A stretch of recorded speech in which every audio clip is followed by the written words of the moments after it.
I was having misfires on all the cylinders, so I decided to stop driving my car and figure it out. After my last Postmates adventure, I started to have a lot of car troubles, multiple misfires, and the oil on my dipstick was dangerously low, which means it's leaking somewhere. And since my friend Manitoba has also been living in his Honda Element for about a year, and in a past life he was a mechanic, so I wanted to see if he could help me with this problem that had been stumping me for a while. He was also stumped, but for a totally different reason. You got a place to hang your hat whenever you want. So we caught an Angels game, and I didn't have enough footage to make it into an actual video, so I had to get creative. Those are walls of snow. Yeah. Where's that? That's Sequoia National Park. Yeah, that's an entire wall of snow. Yep. Yeah, there was chicks up there that were actually hiking through the snow. I get out of my car and I'm like, oh, what are you guys lost? And they're like, oh no, we're just hiking through the snow. Oh, pack of ketchup. He's en route for the perfect shot. Follow him on Instagram to find it.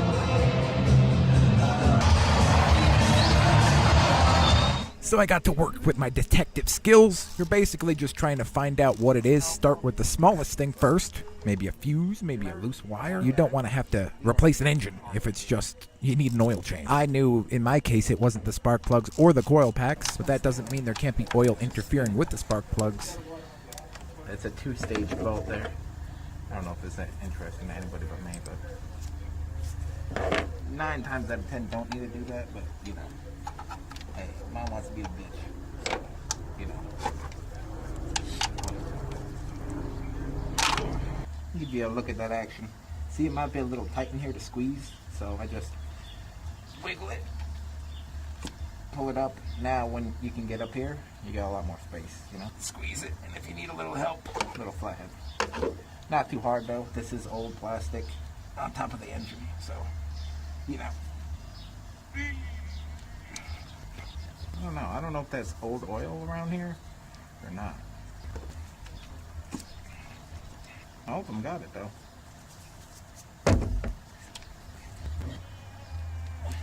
This is power steering right here, or power steering hose. Just move it out of the way. Put all your screws in different spots so you know what they go to. Don't want to be drilling into things or something. My favorite thing is that all these over here are 10 mils. So it's no weird different changes for no reason.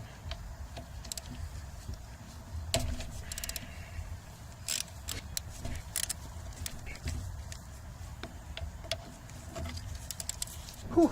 Getting to the scary part, eh? Oh yeah. The thick of it. No, clean hands. These are the hands of a working man. I don't know about that. Well, working on different things. It's kind of like the best way to say, hey, I did something today. My hands are dirty. You know? You don't get dirty by just sitting in your room. I need to remove some hoses to this air box and stuff. This guy goes here. You might need an extension for this guy. It's just super tight against here. And I believe that's the last screw. Then you're going to try and pry one half from the other. Be a little gentle because that is aluminum. It's a lighter metal, easy to bend and crack and break and stuff. You always want to take care of your oil there. You can see how your oil's doing. It's supposed to be in between the 2 dots. As you can see, mine is not. Which is bad because it'll put a strain on your oil chain. Here I am trying to tug on this guy. I forgot some screws in the back. Make sure you get all the screws and don't go super crazy. You know, you don't want to hit this guy with a hammer because it still is aluminum. Yeah, a lot easier now. Yeah, you can see I could even get that guy in there. Oh yeah. Get all them screws, you'll be fine. Just watch out for the power steering. Where's the power steering? This is it right here. We'll just have to swing kind of sideways under. Did you hear that? Yeah, it was something. Let's go get whatever it was before we forget. There goes another one. There we go.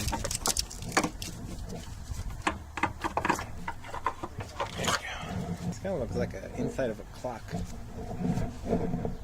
Yeah, I wouldn't leave it open too much. Dust and stuff like that. Well, if you were wondering what the inside of an engine looks like, here's the seals to the spark plug. Here's the head gasket Yeah. I'd suggest, you know, if you're already in here, why not do the things that need to be done or stuff like that, you know? If you're doing the gasket, why not do the seals? I was definitely having some misfires, some loss of power. So if you have any of those, this could be it. Start small, work up bigger. Got a little trick if you need to take your spark plugs out, you know, because if you just pull straight up, sometimes, or most times, the spark plug's never in the hole for some reason, or it takes the socket with it. Just get in there with your extension, and you can get a lot more field dexterity. And you need to use that spark plug socket as well, otherwise it'll be impossible, basically. I don't know, I don't really have too much. Maybe that's oil, though. I'm not sure. I do believe, if you could see into the holes, we got a little bit of, like, soot down there. So I was having misfires on all the cylinders. So I decided to stop driving my car. You can throw a shop towel or your dipstick into the hole. Just clean it in there. See if there's anything in there you can come up with. It's as clean as it's going to get. I scraped. I did the Forrest Gump method. The toothbrush. All sorts of stuff. Just getting up whatever I could. But now, it's the main event.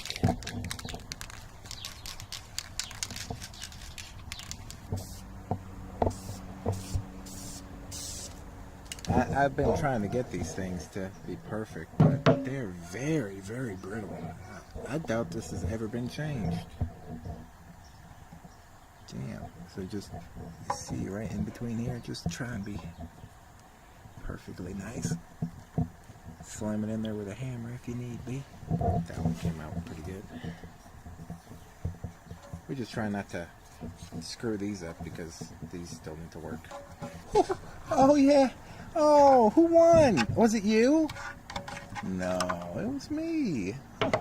Yeah, that's right. It makes it super hard because there's like a metal ring in there. These things have been fused with the heat and power of 100,000 miles. Just gotta remember to put them in the right way. Just remember the way they look coming out, so you can put them in the same way. I've heard there's a problem if you don't. We've got to get a... I don't know if we got a... Yeah, we can. Voila. Now it's time for these gaskets. There's only one really funky turn in this thing, so just line up the funky turn. You'll see it. You'll see how it looks. It looks like that. And then you just want to make sure you're not putting it in upside down. This should be towards the top, so when you push it in, it creates that super seal. If you're still not sure, there's a seal on your coil pack, and they should seat together. So if you put this one into that one, they should make a nice mate. Play, you know, automotive sex here. These two should meet each other. Put it in there like this, so that when you turn it, it goes like this. Alright, I got my kit in there. Now, everywhere where you see these meeting, these two pieces meet, you want to put some RTV. Doesn't have to be exactly Honda, but it does have to be a liquid sealant. And you put it right there. You'll probably see it if you haven't cleaned it off yet. It looks nice. Just make sure your seals are over or in the plug. Sits nice. You don't want no wiggles. You want it to be seated nice before you screw nothing in. Make sure your gasket's in too. You don't want it to be sticking out or nothing. Obviously, oil will squeak out if it does. Just feel around, see if you feel it, look at it, whatever. Also change these guys this way. That's how they'll look when you're done. Put the new one on. Don't put them on at the same time. This is a two-part system that goes in there. Then they connect there. Make a tight seal. It's like Fort Knox. Silicone Fort Knox. Made out of tits and fake faces. This is what you're putting inside your tits. How weird are you? Just accept yourself, dude.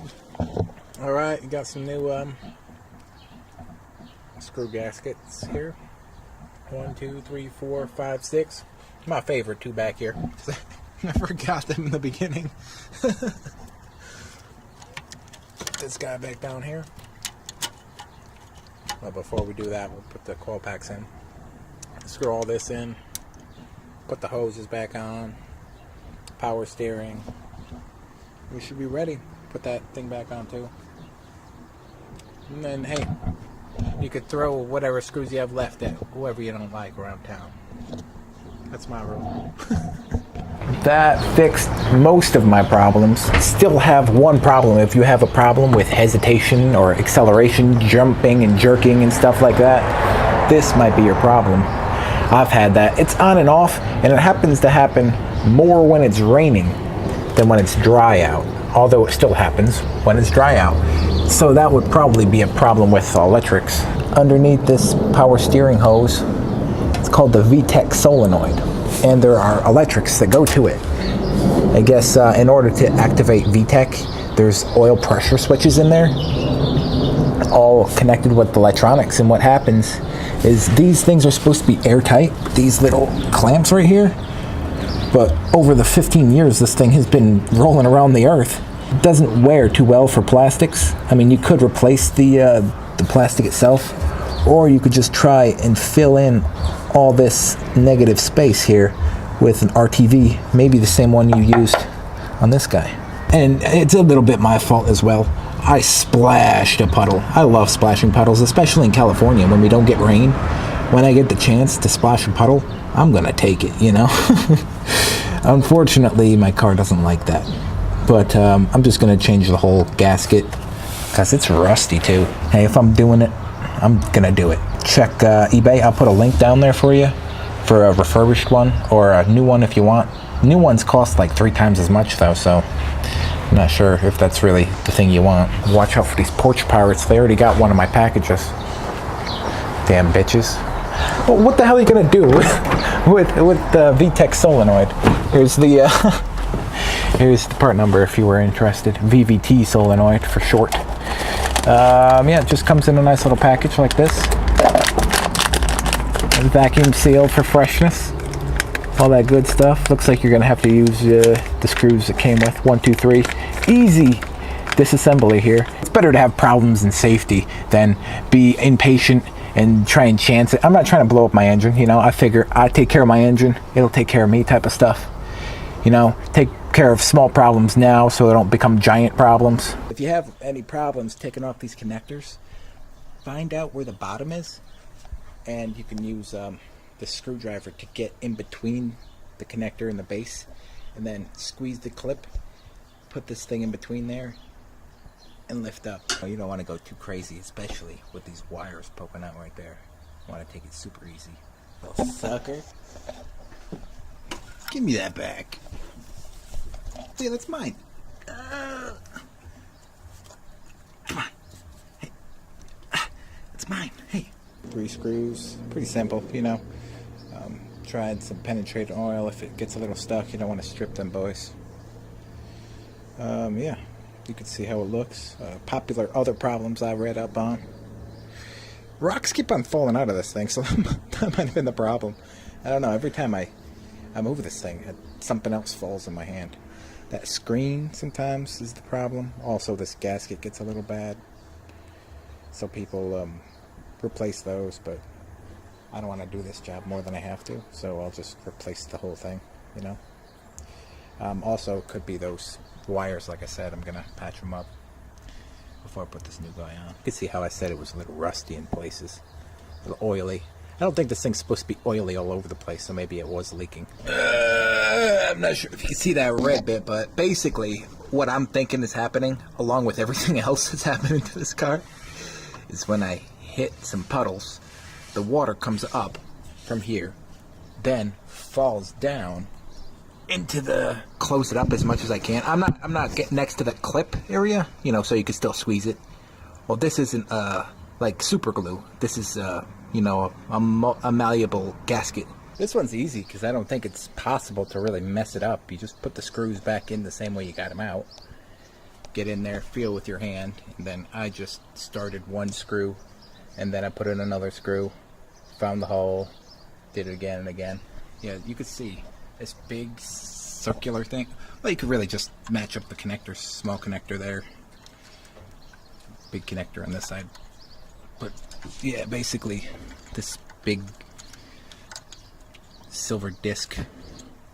This guy will go in. All right, and it's done. And it's been a couple of weeks. I really did put it through its paces. I've driven all the way up to Sequoia King Canyon National Park. No any more codes. I cleared the codes. Just get a scanner. You can clear them yourself. I'll show you. In order to erase the codes, if you wanted to, you just press and hold the erase button here.